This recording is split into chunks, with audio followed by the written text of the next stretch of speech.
So you are trying to build your own online coaching or consulting or service-based business. How do you differentiate between the content that you put out for free to build relationships with your audience and the paid content that you reserve for your paying customers? That's what we're going to talk about today, because there is a lot of bad advice out there on the right way to create content. And where we're going to start with is we're really going to take a step back and first define the type of value that you need to give in your free content, because that's the core idea behind how to give free content in the right way without it cannibalizing your paid content. So when you think about value, there are a lot of business gurus and blogs and courses that will tell you that free value is basically giving as many step-by-step instructions and how-tos and tutorials as possible. Sure, that is one way of value, but I want you to take a second and think for yourself. The last time you saw a super in-depth step-by-step tutorial or article or email, what did you do with it? First, did you even read it, or did you say, this is so good, but it's so long, I'm going to put it on my to-do list for later, and then maybe you never get to it? Or even if you read it or skimmed it, did you actually go out there and implement it? Or did it feel like it was just too overwhelming for you to really do anything with it?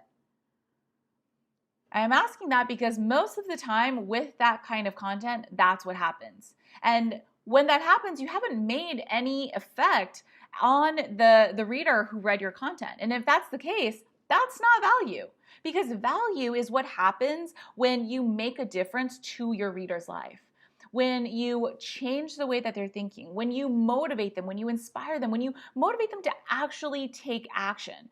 That's how you provide true value. And that's what you need to be really doing in your free content. So let's explore this a little bit more. In your free content, if you're not giving step-by-step how-tos, now, I do want to caveat, there is a time and place for that. Sometimes, occasionally, you might want to create a really in-depth tutorial just to kind of give your audience an overview of what's going on, what to expect, but it's not your day-to-day content. You're going to get burned out creating that type of content anyways. And so what you need to be thinking through is, what are the top misconceptions that my audience has about what it is that I do, the industry that I'm in, and how can I reframe them for my audience? So let me give you an example. A lot of my students are career coaches. And so within that industry, quite a few of my students help their clients get their dream jobs. And there are a lot of misconceptions that their clients might have. Like, to get a new job, I need to perfect my resume and perfect my cover letter, and that's the most important thing to get the job that I want. And then I need to go out there and play the numbers game and apply to as many places as possible.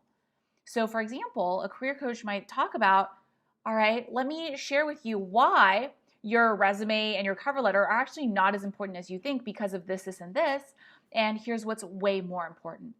Or applying for a job is actually not a numbers game, and in fact, you're hurting yourself by applying to so many places because of this, this, and this. Here's what you should do instead. Really reframing that to show them that, hey, what you've been believing and doing is not working because it's not the right way to be thinking about it. Here's instead how you should be thinking about it. Really completely changing the way they think. Because when that's the case, how long does it take to implement a shift in an idea? It's like that. And so if someone's reading it and the way they think changes, they're going to remember the person who helped them shift that way of thinking, and they're going to be continuing reading that person's content and looking out for their emails, their posts, and maybe their paid courses and programs. And ideally, we want that person to be you. So that's the first question you want to think through. Then the second question you want to think through is, what are the fears that my audience is struggling with? What's holding them back from actually taking action and getting the results that they want? So let's just stick with the career coaching example since we're on that. A really common fear that holds new job seekers back is that maybe I'm not qualified enough for that dream job that I want. And I don't have enough experience. I haven't done all of these projects, whatever that looks like.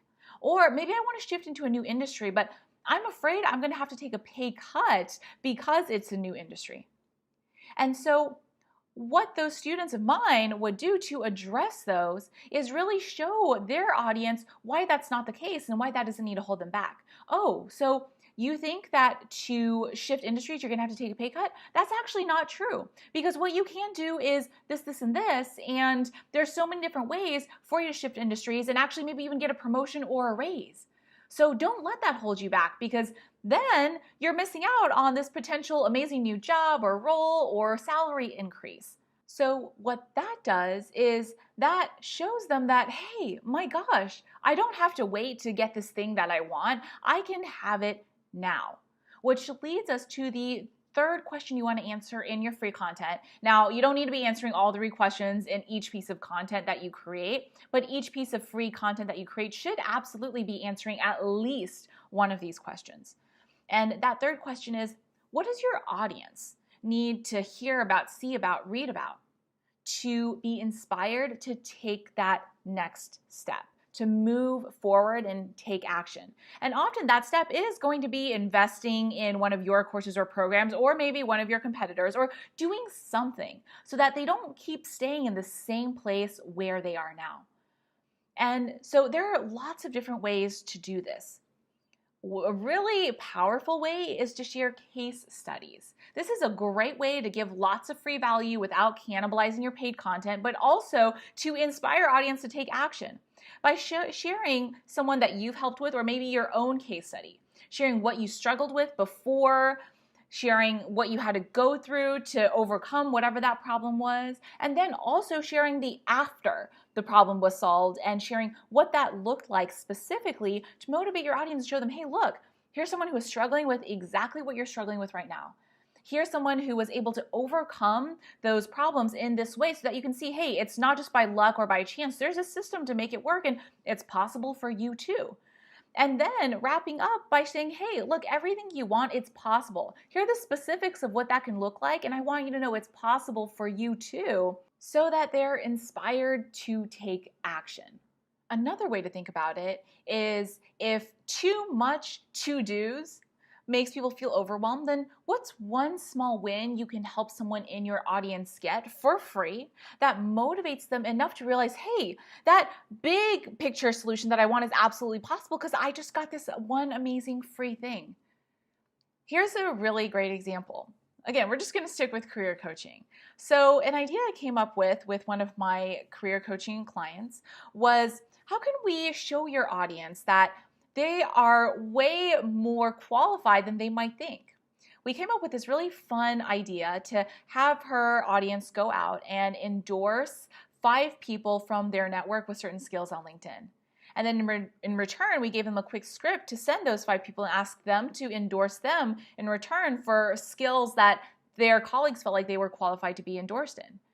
And what happened was, it really showed my client's audience that they had way more skills that others thought they were amazing at than they themselves thought.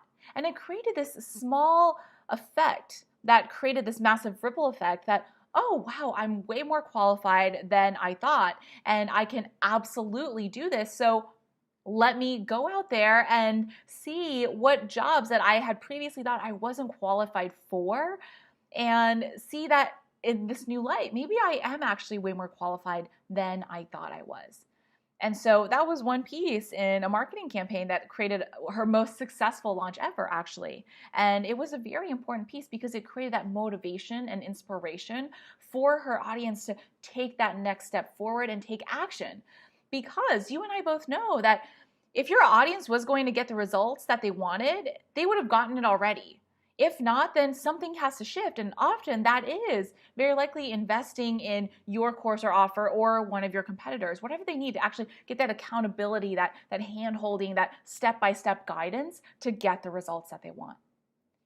And so the next time you're thinking about creating your free content versus your paid content, these are the 3 questions that I highly recommend you sit down and think through. That's going to help you create really actually valuable free content that also increases your relationship with your audience, increases your engagement, and of course, increases your sales. Now, of course, if you are loving that, but you want the step-by-step system for how to create your own offer, how to find your audience, how to systematize your marketing and sales process, make sure you check out the free masterclass that I have linked for you below on how to do exactly that. Aside from that, let me know in the comments what your biggest takeaway was, and make sure you hit that subscribe button to be notified each week when I release a new awesome video like this on how to build your own online service-based business. So until next time, best of luck with your epic free content, and I will talk to you soon.